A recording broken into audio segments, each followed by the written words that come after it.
I was never the one to believe in spirits or anything for that matter. I go to abandoned and haunted places all the time.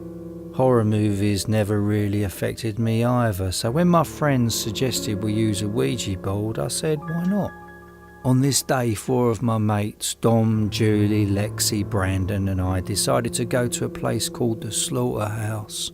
The Slaughterhouse is just an abandoned farm where animals were killed. The scary part about it though is that abandoned home next to it. It's fairly close to where we were, so we all piled into a car and drove there. I've already been there plenty of times, so instinctively I wasn't scared. Everyone else I was with thought it was cool. No one wanted to go into the house itself, but that's besides the point. And just as we were about to leave, one of my mates brought up using a Ouija board for that night. I said, yeah, sure, and so did everyone else.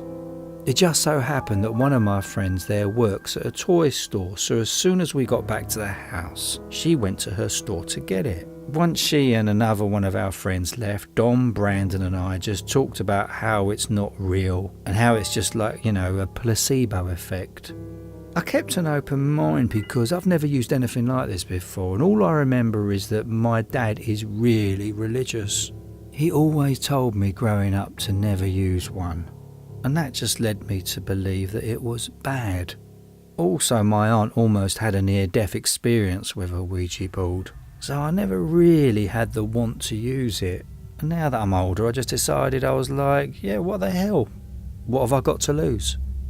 About 30 minutes later, our friends arrived to the house with a brand new Ouija board, and we all went down into our friend's unfinished basement. And to be honest, it was pretty creepy in itself. And we all sat on the floor under one dim light. I just want to give you a quick background on everyone's feelings and mindsets before we started. Dom didn't believe in any of it, Brandon was neutral and so was I. Julie and Lexi were seriously scared. I opened the box, took out the board and the moving piece and set it on the ground. I googled on how it worked and we basically just got the basics, and first up was Julie and I. And just to make this quick, we spoke to someone named Bob. He was nice, but that ended quickly when our friends began to ask stupid questions that really didn't have to do with anything pertaining to the board. And that really pissed me off, so I told them we should just get serious if we're going to do this properly. Julie and I were up again and we promised each other that we weren't going to make up answers. I said, "Is there anyone here?" "Yes." We got an answer. Then Julie said, "Would you want to speak to us?" "Yes," came the response. And Julie said, "What is your name?" "Valerie." Then I asked, "How did you end up here?" "Murder." Chills ran down my back. Everyone was quiet. I couldn't believe what was happening. The only person that had her phone there was Lexi, so I told her to look up any news story of a girl named Valerie who was killed in the area. And sure enough, there was one. I told Lexi not to read the article so she could ask Julie and I questions based off it without there being any bias for the answers. So only Lexi knew the truth. We wanted to see if Valerie would give us the real answer. Lexi said, "Do you have blonde hair?" "Yes." That was the right answer. Lexi asked, "Do you have blue eyes?" "No." That was the correct answer. Lexi asked, "Were you killed by your boyfriend?" "Yes." That was correct. Lexi asked, "Did you used to dance in Las Vegas?"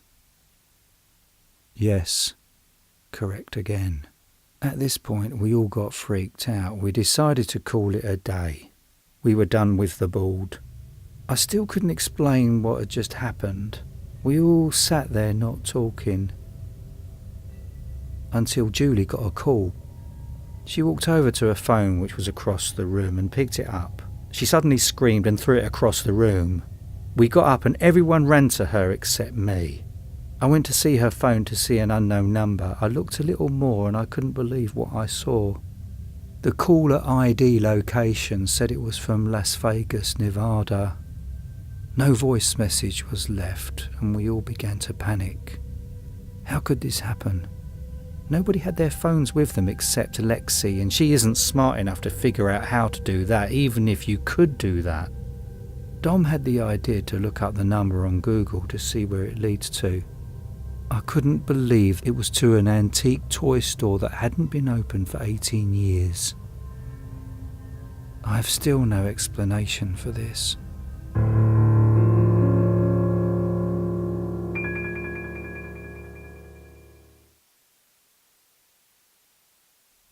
So there's always been something peculiar since I was younger, a trait to be specific. I never really grew the same way as most, not physically or mentally. I grew fond of the possibilities in the universe. Like a grain of salt on my tongue, life held no exact meaning to me. Every day I'd wake up and let things take its own course. You see, a lot of people are afraid of clowns in sewers, but not me. The truth happens to be my greatest fear. This all formed from the fact I'm an orphan. The only parent figure I've ever really met was my older brother named Kevin, who was 18. What happened to my mum and dad, you ask?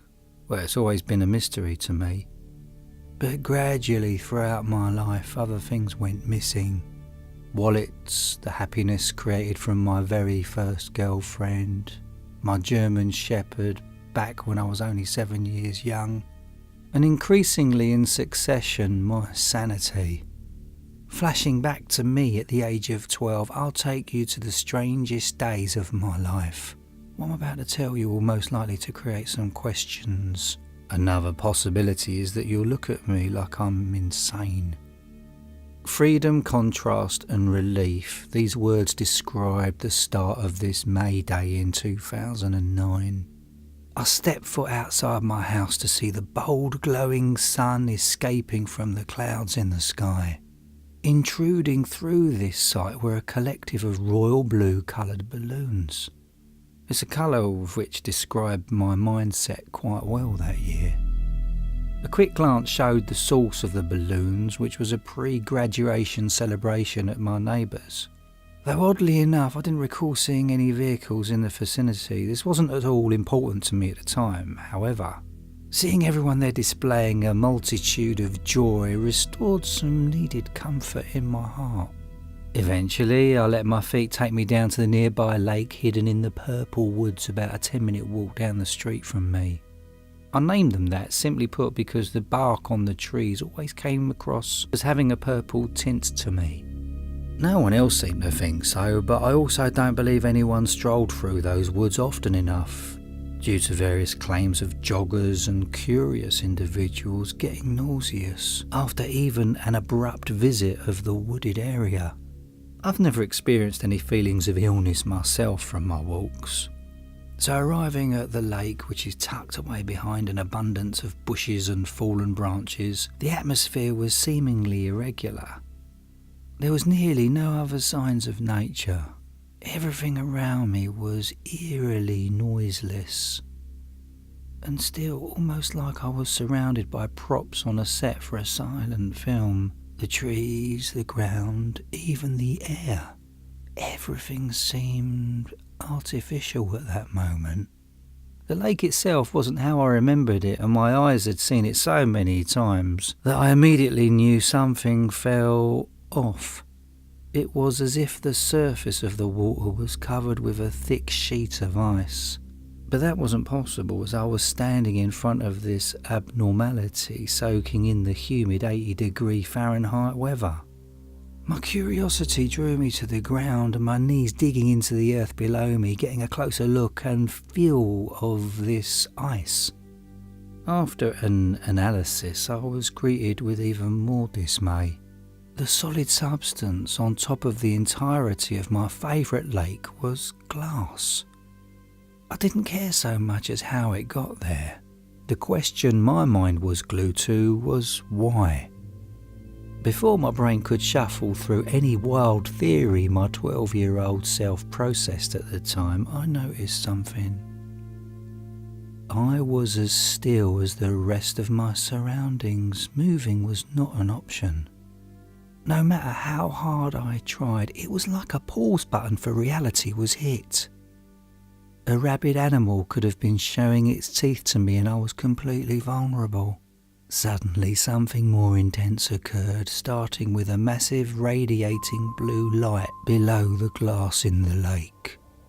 Only seconds from the light coming into sight, an unbearable high-pitched ringing shot into my ears. My face scrunched up like the very first time I had eaten a lemon, but even that didn't come close enough to portraying the experience. I thought my body was just going to combust and to meet my tragic death at such a young age. A miracle then happened before my face popped like a balloon. I was able to control my body once again. Covering my ears as tight as possible with my hands, I began to dash away without looking back. Blocking my ears never stopped the excruciating noise as I concluded the ringing seemed to be internal. Finally, I was back at the entrance. The ringing, the running, the terror, all of it had ended. However, a puzzling realisation came into my view. The sky was pitch black. I was now standing in the darkness at the dead of night. My watch on my wrist read that it was now 10 p.m, almost 10 hours from the time I entered the woods. Even back then, this seemed impossible to me, considering I couldn't have been there for any longer than half an hour. Disregarding the jump of time, I quickly began to make my way back home. Interrupting my focus was the feeling of being watched, not from a window behind me or even in front of me, but from above. I couldn't help but look up. Merely just a peek was needed at the object of interest. It was a blue light similar to the one over the lake. It hovered in the skies, appearing to move and pulsate. Shaking my head in astonishment, I made my way home. The very next night, the chain of events escalated. I got home after taking a night stroll, walking right past my brother as he watched TV in the living room, and I headed straight to my bedroom. As I made my entrance into my room, into my area, I was welcomed by an object placed on the floor to my room. It was a Ouija board.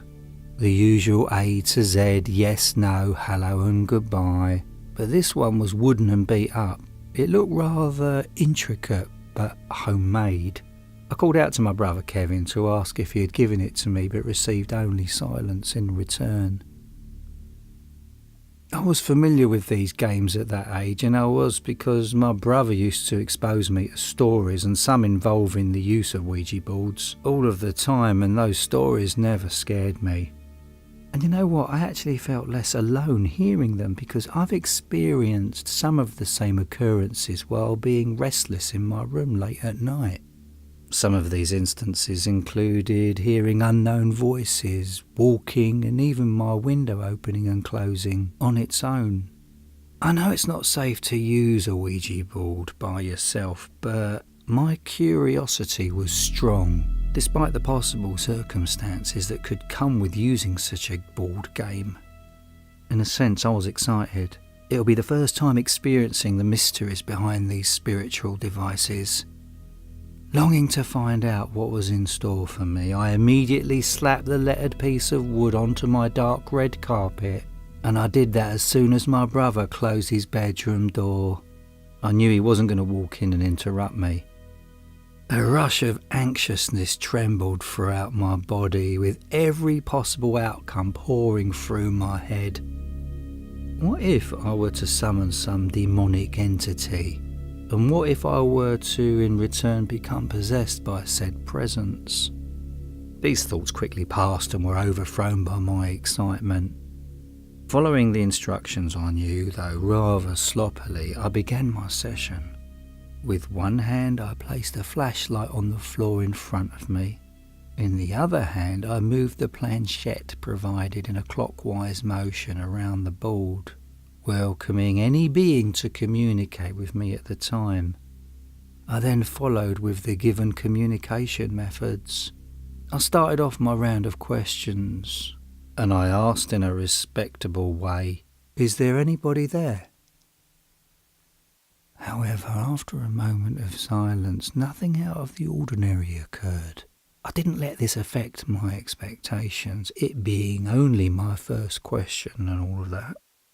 I decided to rephrase my question in hopes of a better reaction, and I said, "Is there anyone here that would like to communicate with me?" Immediately after I said that, the planchette moved slowly, spelling out the word yes. Oh great, I thought to myself, I was about to communicate with my first spirit.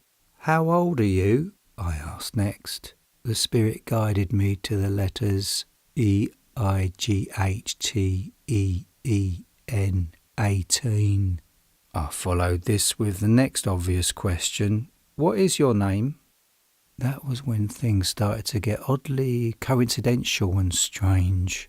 As soon as I finished asking, the planchette slid rapidly around the board, faster than usual, and making the name Kevin. Kevin. Right when the last letter was covered, a surge of electricity pumped through my room. My lamp lit up on its own, brighter than I've ever seen it glow, but not with the usual colour, no, the light bulb was pulsating different shades of red, the speed of which increased gradually, and my eyes, though disorientated, picked up on something. An object. Sitting on my desk in front of the light source, something I don't remember being there. I got up and walked over to check out what it was, to find myself boggled with multiple emotions. I was staring at a newspaper open to page 2. The article headline read, 18-year-old male found dead, bare and badly burned. The account of this event was dated just a few days prior. Kevin Prosser, 18, found on the side of Lake Road at approximately 6:23 a.m. on May the 11th. The male was stripped of all clothing, badly burned from chest down, and remained unresponsive to all paramedics and responders on the scene. How was this possible, I thought to myself. My brother was in the house with me, very much alive and well. I've just seen him, and actually, I could even hear him snoring in his room while I was reading the passage. It must have just been a coincidental name and age match, I assured myself. Right then my focus was deviated by the loud sound of wood dropping on the floor, and I quickly turned my body around to notice the Ouija board was flipped completely over to its backside. And then I noticed a collective of words written in black marker in a handwriting that appeared strained displayed across it. At the back of the Ouija board it said, "Be careful, they're watching, they're among you." I had no clue what this meant at that point in time. But events continued to escalate. The board lifted up and flipped back over, right side up, equally as it did before. The planchette fixed itself back on top, but then began to move by itself, spelling out its own question. "Want to see us?" I paused for a moment before hesitantly responding out loud with, "Yes, please show yourself." With barely a second in time lapse, I got what I wanted. My flashlight flickered, and it wasn't the batteries because I put new ones in that very day. My bedroom ceiling began to shake, and my lamp actually began to melt. The lamp dripped like candle wax, creating a puddle on my floor. A total of 3 vibrant blue saucer-shaped orbs of light appeared above me, circling around. I started to panic and gravitated closer to my bed, grabbing onto my sheets while staring towards the floor. My entire room was radiating with blue light, rotating hovering discs, and a symphony of ringing, buzzing, and rumbling noises. The sound started out soft, then progressively got louder and louder. With my hands clamping my ears tighter and tighter, it was an invasion of my eyes, my ears, and soon to be my own mind, and that was when fear truly kicked in. Crash! Shards of glass shot from my window as an eerily deformed grey hand poked through it. I watched, terrified, for a pair of eyes to meet mine through the newly opened window, but there was none. I was met merely by a faceless grey oblong-shaped head that was almost clay-like in appearance. I stood right up and ran out through my bedroom door in terror, dashing downstairs. I went to run past the living room when something stopped me in my tracks. There sat my brother Kevin sitting on the sofa watching TV, his whole body as stiff as an action figure. Kevin slowly turned his head facing me, with a wide grin plastered over his face. In a horrific sight, his skin ran off his limbs, dripping like a candy bar on a summer's hot day, with his skeleton subsequently flowing into a thick grey waxy substance. Glancing behind me, I saw the deformed figure from upstairs rushing down after me. In an attempt to escape the madness, I dashed out of the front door onto my front lawn, stopping to catch my breath. I glanced up to the night sky. A group of blue balloons filled with flashing lights passed over my view of the moon, and the sounds of the next door neighbour's graduation party filled my eardrums, which was a relief from the noises I had been used to that night. It was right then that everything came together. My brother did die a few days prior, and I had been living with some kind of fake copy. My neighbours weren't real either. Their bodies had been replaced with some kind of alien community, replaying the same scene on repeat. They were all watching. They had all been living around me.